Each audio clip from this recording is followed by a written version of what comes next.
Jack is putting the gasket material on the pumpkin now, because we got both axles installed with the bearing repair kits, which worked really neat, and flushed out the pumpkin, got all the metal shavings and whatnots out of that, and getting ready to seal it back up and fill it full of really expensive gear oil. And yes, if you can tell that I'm a little annoyed about being so expensive, that's because I am. I can't see why that stuff can be that expensive.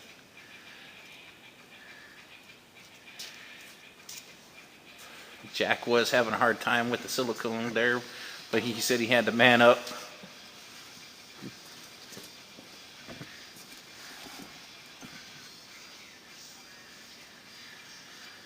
So we are almost finished with the rear end of this thing. So as soon as he's finished there, I'm going to finish spraying off the brake shoes in the back. Is there any of the brake cleaner left? A little bit. And then I'll put the hub back on and the wheel back on, and the back end will be finished, which will be nice because then we can move on to something else.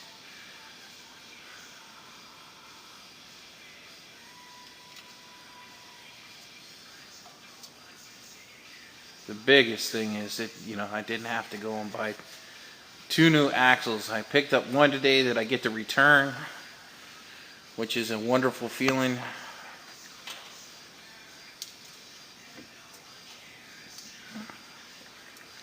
Jack has given me his personal assurance that I will not be broken down on the side of the road due to any of the repairs that we have done since we've started. None of that was in writing. If I have any problems, it'll be something other than what we touched. Let's hope so. But I gotta say, all in all, this thing has ran really well since I got it. So hopefully won't have any issues at all, knock on wood. And that it will serve its purpose. It's not, if you look at it, it is not the prettiest van, but it is definitely functional. Like, I'm going to pull the rear bumper off and the front bumper, scrape as much as that I can off, and then repaint those so it won't be as much of an eyesore. And there's not a whole lot of actual body damage to the van or dents, but there's a couple of tiny little spots. But, I mean, for being a 17-year-old vehicle, it's not in too bad a shape, especially for being here in Minnesota where everything rusts to death. Because I have seen trucks that are newer than this that have huge holes, or whole panels are just about rotted out. And this has got some cancer, but not as bad as I've seen other vehicles. Well, look at that. We got the wheels back on. The only thing we got left to do to the rear end is put the gear oil in it. We're now moving back to the front.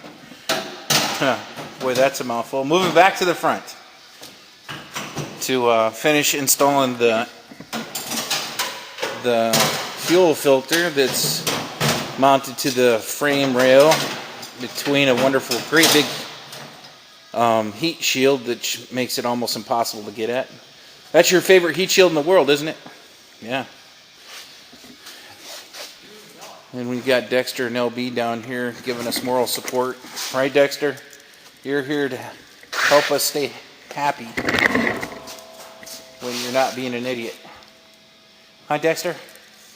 Can you stand still? Stay in frame? Yes, maybe, you think? And that's LB. They're on leashes because between the two of them, they've got about a half a working brain. I love them, but they're not exactly the smartest dogs in the world. When they say it's Be Kind to Dumb Animals Day, they are definitely talking about my dogs.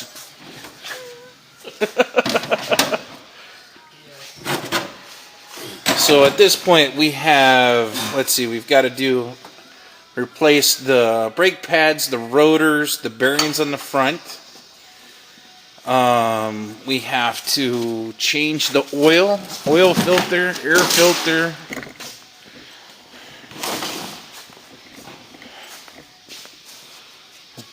And that's it, isn't it? It's Yeah. all the smaller stuff now. Well, that is the smaller stuff. It's just, well, besides putting the, you know, Yeah. the, Damn old guy. so do you think the brakes are going to be a pain in the butt to do? No? That's a nice, You will have to find me some wheel bearing grease. oh, like what we used up at your place on the Monte Carlo Maybe. that you put on the parts. Oh. We didn't do anything with the bearings on the Monte Carlo. There should be some grease here. I would think so.